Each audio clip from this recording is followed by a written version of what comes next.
Hey everyone, Ben here, back with the ultimate online career guide for open wheel or Formula road racing in iRacing. Now these are some of the cars and series that I know best on the service, and in this video I'll be giving you the truth about which you should disregard and which to prioritise running to help you progress up the licence ladder in iRacing and ultimately hone your Formula racing skills.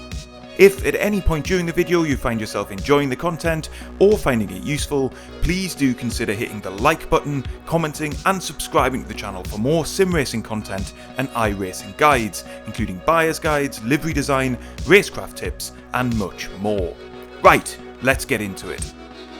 Now at first glance the Formula roadmap on iRacing might look complex. There's multiple series with similar or confusing names per license class, and it can be tricky to understand which you should prioritise spending time in. So first things first, let's declutter this list and rule out a chunk of content for regular use. And a warning, this may include some cars that you really like.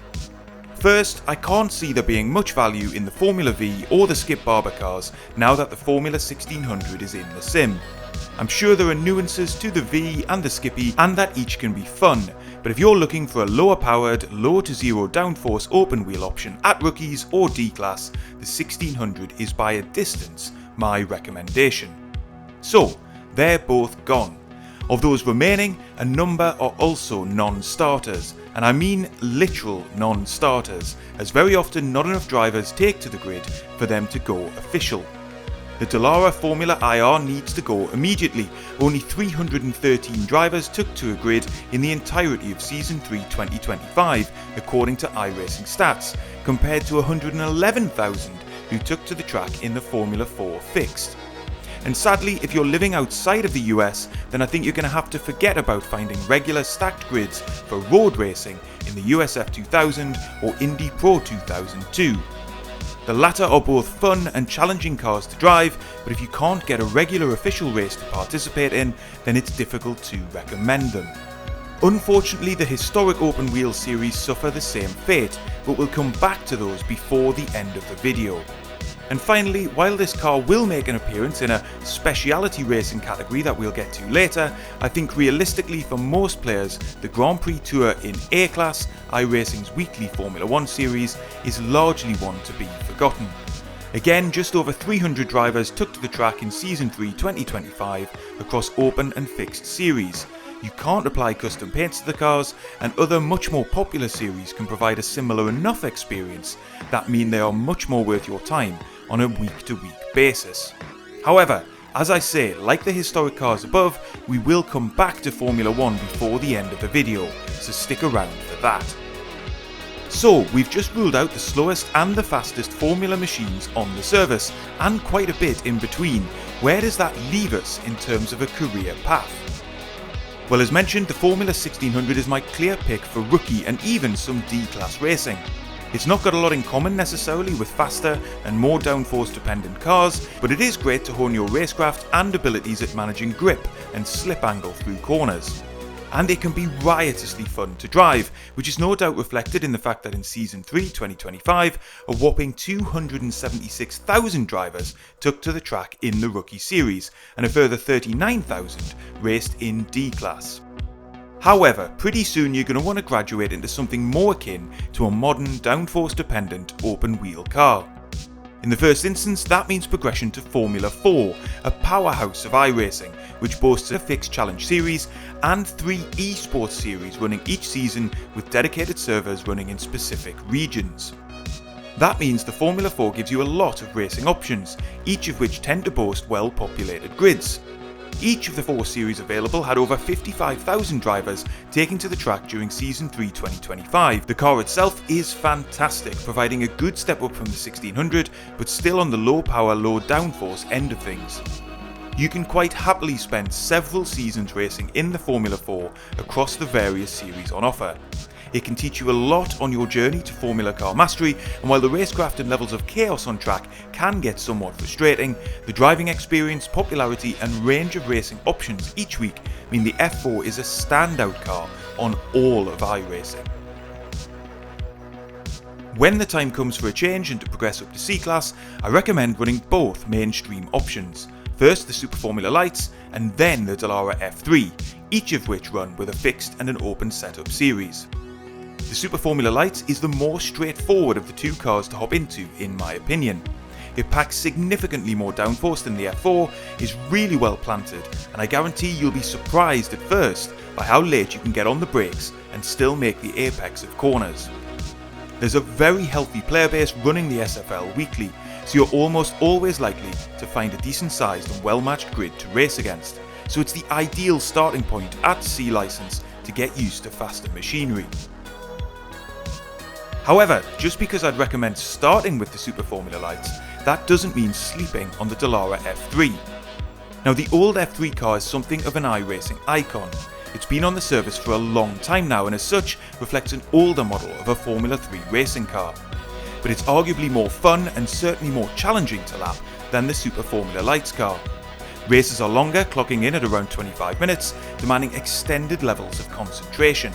And critically, you get a better feeling for the rear of the car moving under braking and through turn-in, which is really enjoyable to balance on the edge of grip. Learning how to extract speed while managing these characteristics will ultimately serve you well when it comes to progressing up to B class in the future. Now, before we move on from C class, there is an X factor here. iRacing just announced the Dallara IL15, which features in the Indy NXT series, is coming to the service in Season 4 2025, and it will land at C class and will be available in road and oval fixed series.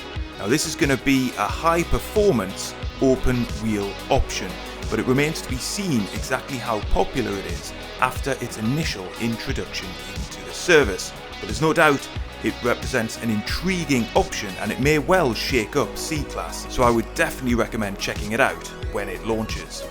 Right, now it's time for B class, and since we ruled out the A class formula option in the first part of this video, this now represents the apex of formula racing, at least in this career guide. And you've got two main options, the Super Formula 23 and the Dallara IR18 IndyCar. Both represent a substantial step up in terms of power, downforce and challenge, while also bringing to the table a host of unique features too.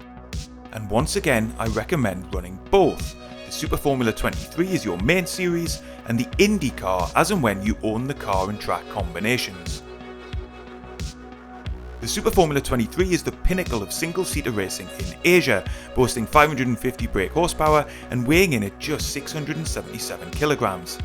It also comes armed with a push-to-pass overtaking system, allowing for a limited amount of extra boost to be applied by the driver to aid with attacking and defending on track. This is great as it adds to a level of race strategy, even in the shorter fixed setup races on offer. But the car represents a big challenge compared to anything else you'll have driven to this point. Just getting the car off the line at the start in one piece can be a significant challenge, and it will require dedicated practice. Once you do get the hang of it though, it's an exhilarating ride, and although grid numbers tend to be smaller than you'll find in the lower license classes, this is still your best bet for regular formula racing at B class.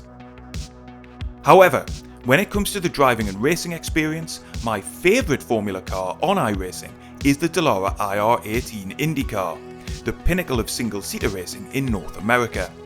It's a bit heavier than the Super Formula, but boasting a bit more power and a slightly different push-to-pass system, so it's a great car to hustle through road circuits. It comes in an open and fixed setup variant too, however, half the season schedule is likely to be taken up with oval racing, which represents a cool opportunity to dip into that kind of stuff, but if it isn't your thing, it means it's not an option for several weeks a quarter. Unsurprisingly, it also tends to run on US circuits, some of which you're less likely to own than others, and grid sizes at some of the more niche circuits can be an issue here in the UK. That's why I recommend running both of these cars together at B class. Major on the Super Formula for week-to-week racing, but also prioritise hopping into the IndyCar when you can. You'll rack up some virtual air miles flying between Asia and America, but it's the best way to have maximum formula fun at B class level. And so we've reached the pinnacle of formula racing on iRacing, but I said we'd come back to the historic series and Formula 1 before signing off, so here goes.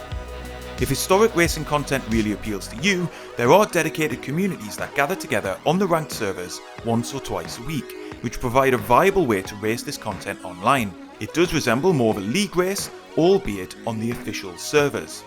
And when it comes to Formula 1, iRacing runs a 24-week Grand Prix Tour schedule at C-Class, which provides full-distance Formula 1 races in a handful of racing slots at select weekends. Because the racing slots here are limited, there are frequently multiple splits in decent-sized grids, and the same is also true of the C-Class IndyCar series, which once again runs full-length races in a handful of slots as well. Now, these historic sessions and the longer Formula 1 and IndyCar series races are something of a speciality. Racing in these cars is demanding, and competing in full-length Grand Prix online won't be for everyone. But it's really cool that this option is there, and it's a great complement to the shorter daily online racing that iRacing offers each season as standard. Now, there's a host of other iRacing guides on the channel that you might also want to check out to help you on your way as you climb up the ladder, including buyer's guides, custom livery design guides, racecraft tips and more. Oh, and if sports cars are more your thing, well, I've got a separate career guide for that too. I hope you found this video useful, and I will see you on the next one.